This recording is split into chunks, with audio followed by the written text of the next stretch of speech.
বাপের সম্পত্তি খাবি না। এটা হচ্ছে ব্রাজিল বাপের সম্পত্তি লিয়া খুব ভাব দেখাচ্ছে। আমাকে রাগ হচ্ছে একটাই, আর এটা হচ্ছে আর্জেন্টিনা। দাদা আমাকে রাগ হচ্ছে একটাই।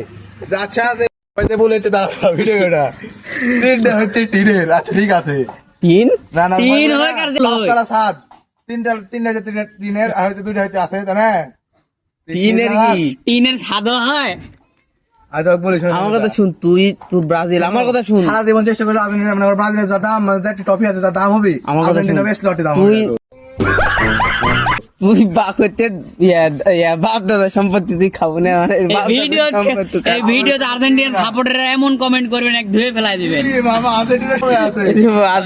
এই যে শোনো, এই ভিডিও থেকে বোঝা যাবে আর্জেন্টিনার সাপোর্টার বেশি না বাংলাদেশের বেশি। আর্জেন্টিনা।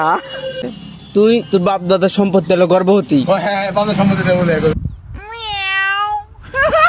তুই তোর গর্ভবতী।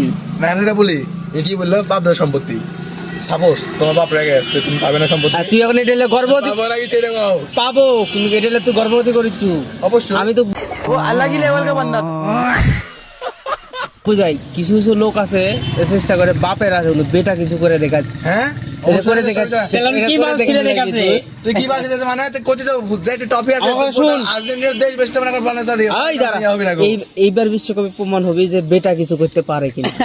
শুনো ওইলে আর্জেন্টিনা খাওয়ারে আর্জেন্টিনা সুপারিশ গায় ওটা হুদাই। এবার আর আর্জেন্টিনা এর আগে করে গেছে, যে করিছে যে ওই জন্য করছি। আর শুনে গেছে এবার যদি করতে পারে তাহলে বেটা তারা মনে কর আইগে গেছে আরো। এবার যদি পারে ওই যে বাপ দাদার সম্পত্তি, এই শুনো, পাঁচটাতে আটকে আছে আর জীবনে স্টার উঠতে পারবি না। বাপ দাদার সম্পত্তি। কি তুমি বাপের সম্পত্তি লিবে রাখো নাকি? আমার কথা কেটে ব্রাজিল ফ্যান ভারতের আর্জেন্টিনা ফ্যান তর্ক তর্কি।